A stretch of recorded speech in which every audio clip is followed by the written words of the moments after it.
Bonjour, bienvenue sur la chaîne Happy Mining, bienvenue pour cette nouvelle vidéo.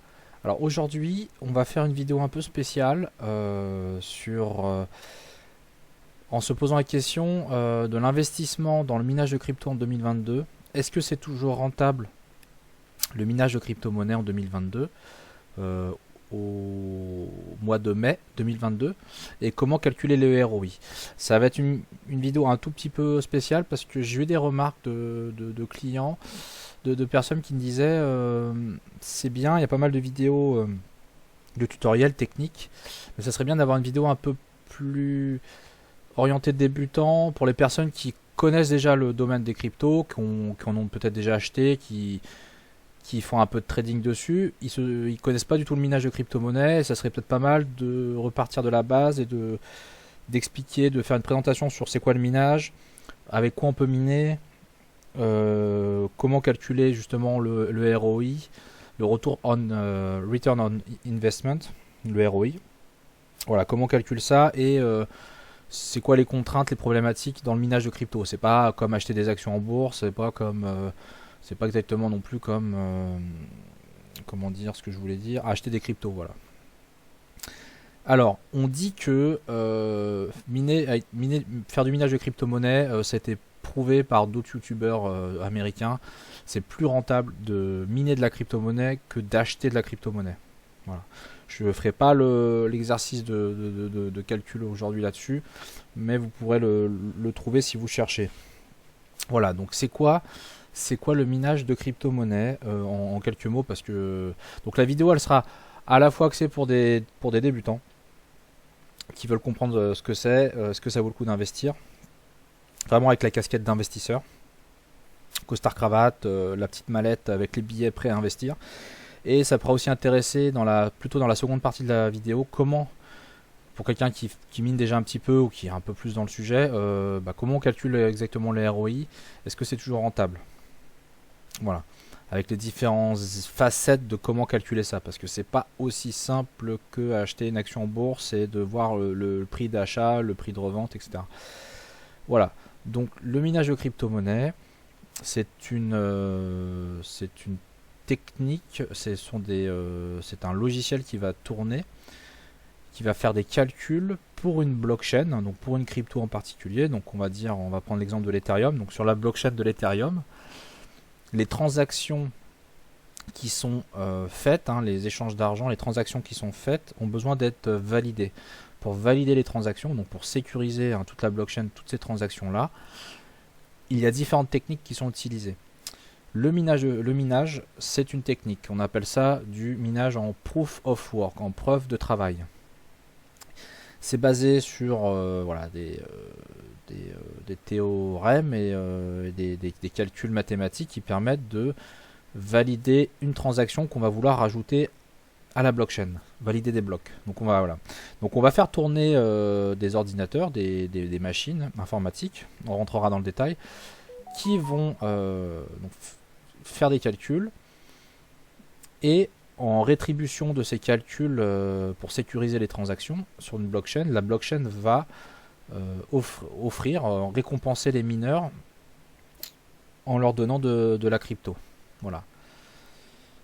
Le minage se fait en général, on peut faire du minage qu'on appelle en solo ou en pool, en groupe. En solo, on va miner dans son coin, et le jour où on va réussir à miner un bloc, qu'on sera l'heureux élu donc là il y a une part de hasard, on va réussir à obtenir de l'argent. C'est pas la technique qui est la plus faite. En général on mine dans une pool de minage parce qu'on n'a pas assez de puissance pour avoir la chance de trouver un bloc, de résoudre un bloc, puisqu'il y a plein de machines qui sont branchées, et donc finalement on préfère miner en pool, et donc les calculs sont envoyés, les résultats sont envoyés à une pool, c'est un serveur qui regroupe un groupe de mineurs, et elle va répartir le gâteau proportionnellement à ce qu'on a apporté en puissance. Donc ça c'est la technique en général la plus rentable, et qui offre aussi un rendement le plus fiable.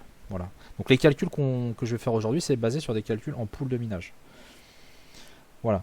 Donc avec quoi? Donc ça j'ai présenté un peu le minage. Donc ça c'est le minage en proof of work. Donc c'est des machines qui font des calculs. Donc c'est des cartes graphiques par exemple, des processeurs.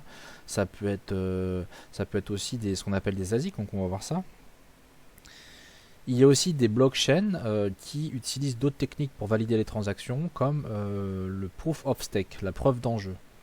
Donc là, il n'y a pas des calculs qui sont faits par des cartes graphiques ou des ASIC, c'est un peu différent. Mais ça ne sera pas le cadre d'aujourd'hui. Et les rendements ne sont pas les mêmes. On est plus sur en proof of stake, c'est plus la technique de staking, c'est-à-dire qu'on stocke de la crypto et on a des nodes qui vont valider les transactions. Mais les ROI sont pas du tout, les gains sont pas du tout les mêmes que le minage en proof of work. Le minage proof of work est quand même beaucoup plus rentable que le proof of stake. Voilà, donc avec quoi on peut miner maintenant, valider les transactions. Il y a ce qu'on appelle des ASIC. Un ASIC, c'est une machine, comme on peut voir, c'est un boîtier. C'est comme un ordinateur, on le branche à Internet. Il est connecté on va le configurer sur une pool de minage donnée. On va lui dire voilà, tu vas être dans tel groupe de pool, dans tel groupe de mineurs. Tu vas miner tel crypto et en échange, en récompense, tu vas obtenir sur ton wallet de crypto la récompense en crypto. Donc le plus connu d'utilisation des ASIC, c'est sur le Bitcoin. Le Bitcoin, c'est du minage en proof of work. On ne mine maintenant le Bitcoin qu'avec ce type de machine-là. C'est des machines vraiment professionnelles qui offrent une très forte puissance de calcul et qui sont dédiées à ça. Donc un ASIC, ce qu'il faut vous dire, l'ASIC, c'est dédié à une crypto ou à une famille de crypto. Il ne sait faire que ça. Le jour où cette crypto-là ne permet plus de faire du minage proof of work, votre ASIC ne sera plus utilisé. Donc il faut vraiment tenir en compte dans vos choix d'investissement. Il va y avoir deux familles. Voilà. La famille des ASIC, donc vous allez pouvoir miner du Bitcoin, du Zcash, etc. C'est un domaine que moi je connais moins. Et vous allez pouvoir faire du minage avec carte graphique. Donc la carte graphique, vous connaissez, je pense que ça vous parle un peu plus. À la base, une carte graphique, ça sert à surtout à l'affichage sur un ordinateur, afficher des vidéos, jouer à des jeux vidéo. C'est devenu un élément assez cher et assez puissant dans un ordinateur. C'est peut-être l'élément le plus cher avec le processeur. Voilà, donc on peut utiliser ces cartes graphiques là qui sont très puissantes maintenant pour faire des calculs sur des crypto-monnaies. Alors, c'est là où on va bifurquer sur le minage par carte graphique. Dans les avantages et les inconvénients de chaque solution, ASIC ou carte graphique, ce qu'il faut vous dire pour simplifier, c'est que l'ASIC, il ne sait miner qu'une seule crypto, je vais simplifier, ou une famille de cryptos qui partagent le même algorithme de calcul. Donc par exemple, vous allez acheter un ASIC qui sait faire que du Bitcoin. L'avantage, c'est que c'est une machine dédiée qui est optimisée, qui consommera proportionnellement de manière optimisée pour le minage du Bitcoin. Le problème des ASIC, c'est que ça coûte très cher. Attention à la garantie. C'est des machines qu'on achète soit d'occasion ou si on les achète, on va les chercher c'est dur de trouver des fournisseurs en France sérieux. Et si vous allez les commander en Chine, attention à la garantie. C'est du matériel qui peut parfois avoir déjà été utilisé. C'est un matériel qui est très cher. Vous avez des ASIC, des ASIC d'assez bonne puissance. On va être sur du 5, 10, 15 000 euros, voire plus. Donc si vous avez la machine qui est défectueuse, c'est 5, 10, 15 000 euros qui ne rapporteront plus rien. Voilà, donc juste attention aux garanties. Alors c'est des machines aussi en contrepartie qui font beaucoup de bruit. Il y a besoin de les refroidir, donc les ventilateurs font quand même beaucoup de bruit. Ça peut être même infernal. Voilà, donc ça c'est les pour et les contre sur ce type de rig. C'est pour ça que moi personnellement c'est pas que je vous déconseille, mais moi j'en utilise pas personnellement. Je voulais pas prendre le risque d'avoir une machine à 10-15 000 euros qui a un problème et puis ça fait beaucoup de bruit.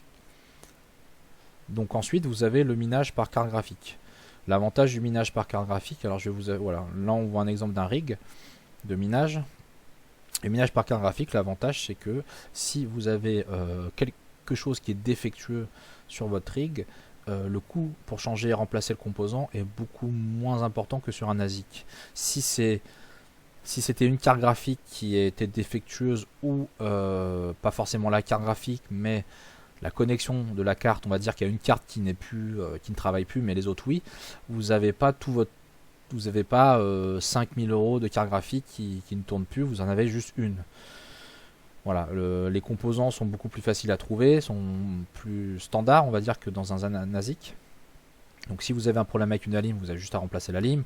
Si vous avez un problème avec votre carte mère, votre processeur, vous pouvez bon, le processeur c'est rare, hein, donc ça sera plutôt le processeur, pardon, la carte mère à remplacer. Bon voilà, c'est beaucoup plus facile à gérer. En termes de garantie aussi, bah, vous partez sur des cartes graphiques. Donc si vous les achetez, on va parler d'un rig neuf, les cartes graphiques sont garanties 2 à 3 ans selon les marques. Les ALIM c'est pareil, si vous prenez des ALIM de marque Corsair, EVGA, etc., vous aurez une garantie de 5 à 10 ans. Donc ça c'est vraiment intéressant. Voilà, donc finalement les composants vraiment fragiles, ça va être les risers. Donc les risers c'est des petites cartes sur lesquelles on va brancher les cartes graphiques dessus. Ça peut être les cartes mères. Et voilà, c'est pas des. Voilà, un riser ça coûte entre 6 et 10 €. Une carte mère ça coûte 150-200 €. Voilà, sur un rig de minage qui coûte 5, 6, 7, 8000 €, ça reste raisonnable. Voilà, donc ça c'était la distinction entre les deux. Une fois que vous avez fait votre choix, donc moi je vais continuer sur le minage de type carte graphique. Je vais rentrer un peu plus dans le détail. Vous avez deux types de rigs, donc on appelle ça un rig de minage, hein. Vous avez des rigs avec 6 cartes, 8 cartes, 12 cartes. Vous pouvez en brancher, voilà, selon les cartes mères, vous allez pouvoir en brancher un certain nombre. En général, c'est entre 6 et 12. Vous avez des rigs ouverts, donc comme je vous ai montré ça, c'est un rig ouvert, donc qui a l'avantage de naturellement permettre d'avoir des cartes qui sont refroidies par un flux d'air extérieur. Donc on va pouvoir mettre des ventilateurs sur la structure. On a aussi des rigs fermés. Donc là on voit des cartes graphiques qui sont mises dans un boîtier fermé. Voilà, donc il y a des avantages, des inconvénients, c'est comme tout. Boîtier fermé, donc c'est plus facile peut-être, ça prend moins de place, ça fait plus professionnel. Par contre ça fait beaucoup de bruit. Comme c'est fermé, les ventilateurs doivent souffler très fort. Donc ça refroidit plutôt bien les cartes à l'intérieur, mais ça fait du bruit. Voilà, donc c'est des avantages et des inconvénients, c'est à vous de voir sur le type de rig. Ensuite, vous allez faire le choix de la carte graphique. C'est là qu'on va commencer à rentrer dans le calcul du retour sur investissement. Combien ça rapporte. Donc l'erreur à ne pas faire, ce qui rapporte de l'argent, ce n'est pas l'ordinateur en soi, c'est pas la carte mère, le processeur, la RAM, l'alimentation, non, c'est les cartes graphiques. Donc si vous mettez pas de carte graphique, ça rapporte rien. Si vous achetez juste la carcasse, la base, vous aurez rien. C'est des questions des fois qu'on me demande, combien ça rapporte ce rig là où il n'y a pas de carte dessus, ça rapporte rien. Donc c'est vraiment les cartes graphiques que vous allez mettre dedans. Les cartes graphiques, vous avez des cartes graphiques de deux familles actuellement, AMD, Nvidia, avec plein de puissances différentes. Vous avez, donc je vais aller de plus en plus dans les détails. Pour calculer le ROI, c'est un peu comme si vous aviez, vous faisiez de la, on va comparer une carte graphique à une voiture de sport. Vous allez acheter une voiture, elle va avoir une puissance, un moteur, une puissance votre moteur va avoir une certaine puissance, mais la voiture elle va avoir un certain poids. Donc il va y avoir un rapport poids-puissance par exemple. Plus la voiture est lourde, moins elle va avancer vite. Sur les cartes graphiques, le rapport, on va être sur du rapport puissance de minage sur la consommation électrique. Voilà. Et ça nous permet de ce qu'on appelle l'efficience d'une carte graphique. Donc là, on est sur un site qui s'appelle hrate.no. C'est pour commencer à vous introduire ces deux concepts-là. On a la notion, donc là c'est écrit en anglais, d'efficiency, l'efficience. Vous avez un rapport entre la puissance sur une crypto-donnée par rapport à sa consommation en watts. Et ça permet de comparer les cartes entre elles. Parce que sinon, c'est compliqué de comparer. Si vous avez des cartes qui sont 2 fois plus puissantes qu'une autre, en termes de minage, mais ça se trouve, elle va consommer 2-3 fois plus. Du coup, elle n'aura pas forcément la même efficacité. Donc après, c'est à vous de voir si vous payez l'électricité ou pas. Si vous ne payez pas l'électricité, c'est un facteur que vous n'allez pas forcément regarder la consommation. Vous allez être plutôt orienté sur la puissance pure. Si vous êtes comme le commun des mortels, vous allez payer l'électricité, donc vous allez regarder ce facteur-là, l'efficience. Voilà. Ensuite, voilà, au niveau des cartes graphiques, donc je vais vous mettre un tableau, le tableau de What2Mine. Donc ça, c'est un autre site, hein, What2Mine, qui permet de faire calculer votre retour sur investissement. Voilà. Donc là, vous avez un tableau avec les cartes graphiques les plus rentables. Hein, ça part d'en haut et ça va jusqu'en bas. Donc, voilà. Donc ça vous donne un ordre d'idée des cartes graphiques qui sont les plus rentables. Donc les plus rentables, on est sur les RTX 3090. Et puis si vous après vous descendez, vous avez des 3080, 3080 Ti, etc., etc. Ça redescend. Voilà. Donc déjà, il faut que vous appreniez à comparer les cartes entre elles. Donc comment comparer les cartes entre elles? Donc on a parlé de l'efficience, mais il n'y a pas que ça. Il y a le prix qui rentre en jeu. Si vous achetez une carte si vous avez 2 cartes qui ont la même puissance, après il faut regarder le prix. S'il y en a une qui est 2 fois plus chère que l'autre, son retour sur investissement sera entre guillemets 2 fois plus long. Donc ça, c'est ce qu'on appelle le ROI. Donc maintenant, faut pouvoir faire un autre calcul, c'est la puissance de la carte divisée par son prix. Voilà. Donc ça, c'est pareil, ça va pas être naturel pour vous. La puissance, ça va dépendre de la crypto qui va être minée. Donc jusqu'à maintenant, on minait beaucoup de l'Ethereum. Ce qu'il faut que vous compreniez, c'est que l'Ethereum, ils vont arrêter le minage par Proof of Work, hein, avec minage carte graphique par exemple. Et on va passer bientôt, on va basculer à un Proof of Stake sur l'Ethereum. Donc on ne pourra plus miner de l'Ethereum. Ça ne veut pas dire qu'on ne pourra plus faire du minage, ça veut juste dire qu'on ne pourra plus miner de l'Ethereum, il faudra miner d'autres cryptos. On peut déjà miner d'autres cryptos, comme on peut le voir sur le tableau là. Hein.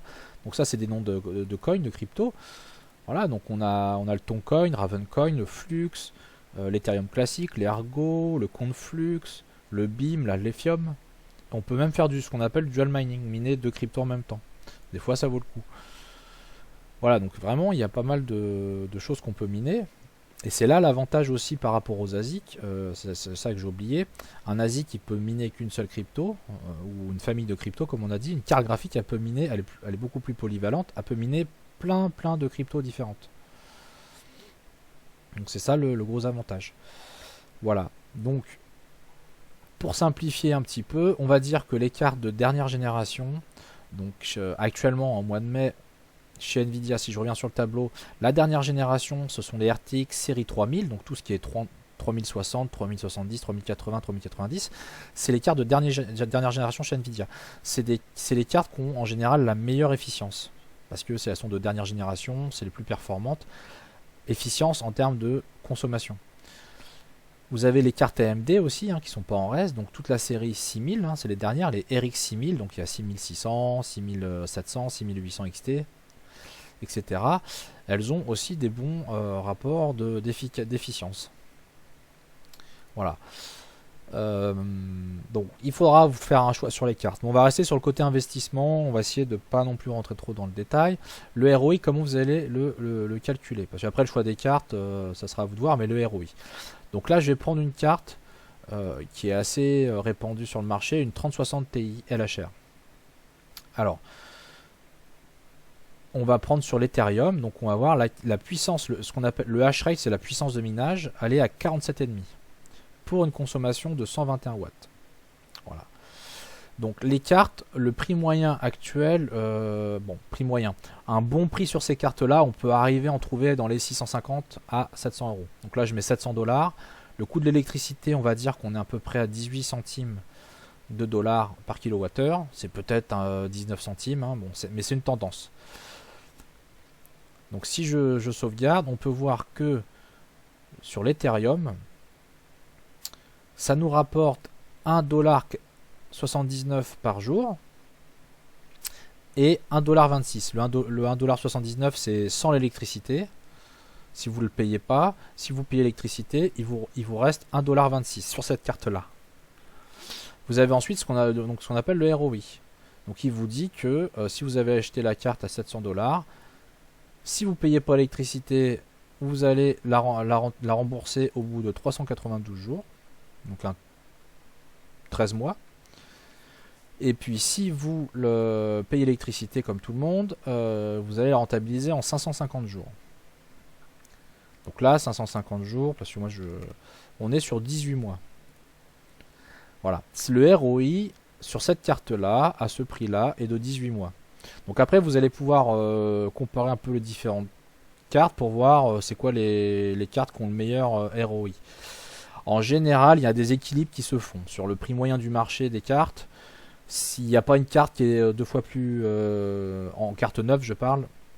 Après, vous pouvez toujours avoir le marché de l'occasion, chiner un peu, essayer de négocier des prix en occasion, trouver des bonnes affaires, mais en carte neuve, c'est plus ou moins à 10, 15, 20% près. Bon, c'est vrai que des fois il y a des cartes qui sont vraiment moins rentables, mais il y a une moyenne de cartes qui vont avoir à peu près la même rentabilité. Sinon, bah, tout le monde se jetterait dessus s'il y avait vraiment une carte beaucoup plus rentable qu'une autre. Voilà, donc le ROI, vous prenez le nombre de dollars hein, que ça vous rapporte par jour, et puis voilà. Bon, là, il vous fait le calcul pour vous. Ça, voilà, ça c'est le ROI, c'est pour une carte. Donc vous imaginez que vous mettiez une carte, 2 cartes, 10 cartes, 100 cartes, le ROI, ça sera toujours 18 mois. Vous allez rembourser au bout de 18 mois. Mais c'est pas tout dans le calcul. Il y a deux facteurs qui jouent, qui font varier la rentabilité. Voilà, c'est ça en tant qu'investissement. Quand vous investissez une action en bourse, bon, les règles du jeu sont assez simples. C'est l'offre et la demande. L'action va monter, va baisser. Là, qu'est-ce qui va faire baisser ou pas votre rentabilité? Ça va être à la fois, donc ça c'est facile à comprendre, le cours de l'Ethereum. On va dire que vous minez de l'Ethereum. Si vous avez un Ethereum à, là comme actuellement aujourd'hui, au mois de mai, début mai, à 2000, un peu moins de 2700 €, hein, donc c'est assez bas quand même, bah forcément, les coins que vous allez miner en Ethereum, bah leur valeur va être indexée sur 2700 €. Si vous gardez ces coins minés et que vous attendez de les revendre, vous les revendez pas tout de suite aujourd'hui à 2700 €, mais vous les revendez dans un futur à 4000 €. Je dis 4000 € parce que l'Ethereum est déjà arrivé à plus de 4000 €. Donc si vous attendez un retour de l'Ethereum à son plus haut, donc c'est pas de la science-fiction, bah, votre calcul, votre ROI, il sera beaucoup plus court. C'est-à-dire que là, si on avait un ROI de 18 mois, sur un Ethereum à 2700, je vous laisse faire une petite règle 3, vous arriverez à un ROI à 13-14 mois. Vous voyez déjà le raisonnement. Donc le ROI le plus pessimiste, c'est celui qu'on a vu aujourd'hui d'un Ethereum qui est assez bas. Donc dans vos petits calculs, vous pouvez vous faire une moyenne. Voilà, un Ethereum à, voilà, j'estime que je vais vendre un Ethereum à temps, 3000 €, 3500 €, 4000 €, voire plus à plus long terme. Et donc le calcul à la fin, le ROI va changer complètement. Donc on peut passer d'un ROI de 18 mois à un ROI de 12 mois. Voilà, ça devient vraiment très intéressant.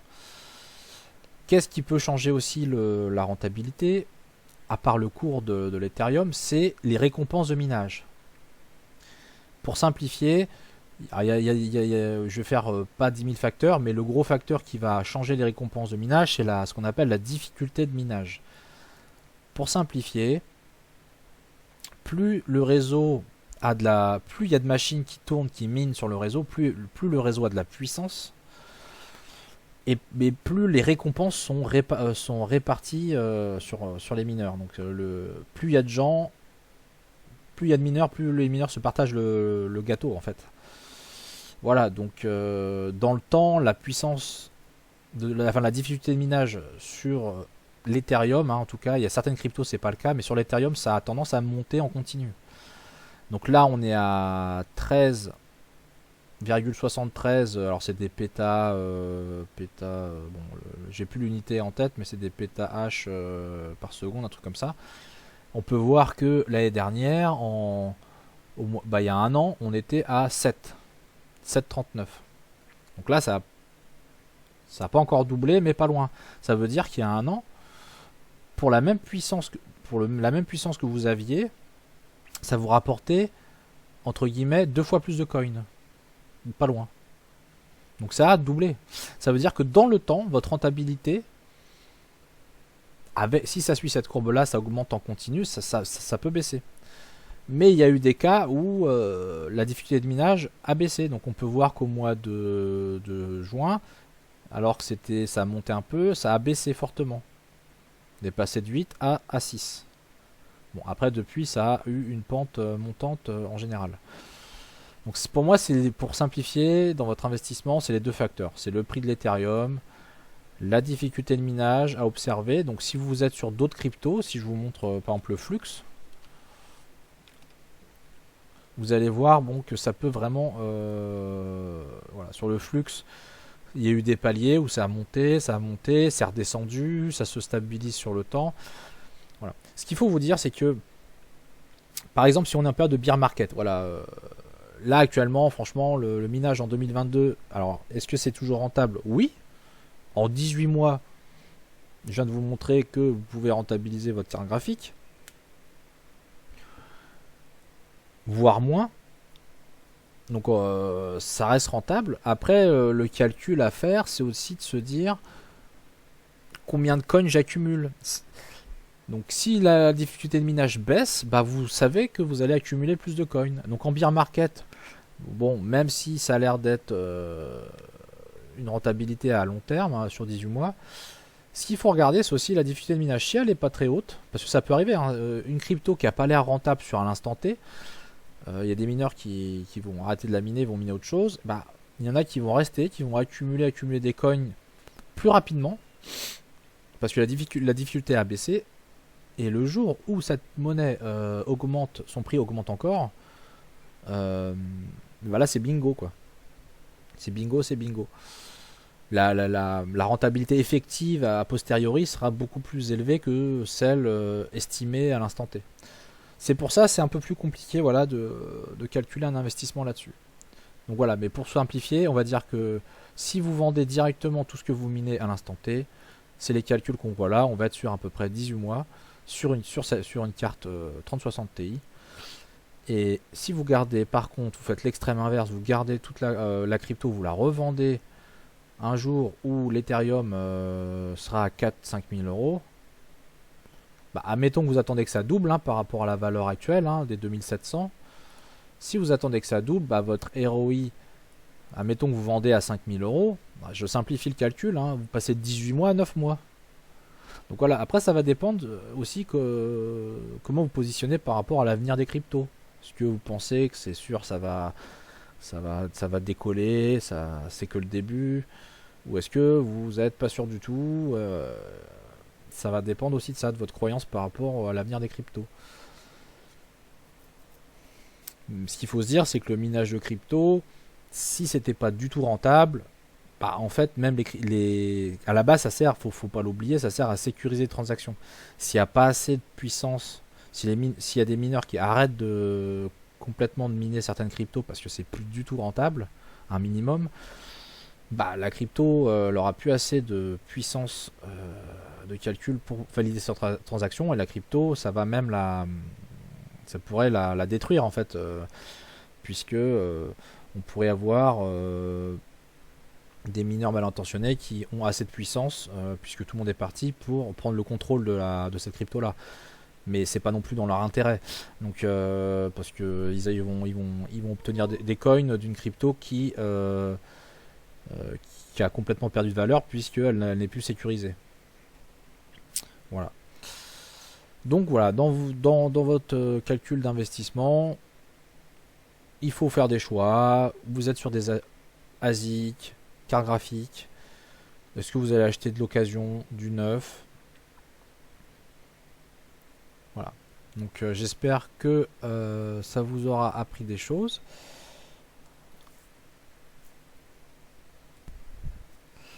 Voilà, et donc pour pousser un tout petit peu plus loin le raisonnement, vous avez des sites comme MinerStat où, alors c'est un peu technique, hein, au début, il faut mettre, donc sur l'Ethereum par exemple, vous pouvez mettre une puissance de minage en mégahash par seconde, la consommation estimée du rig, et lui, le coût électrique, la devise aussi, hein, on peut mettre l'euro, et va vous dire actuellement le profit estimé rapporté en euros.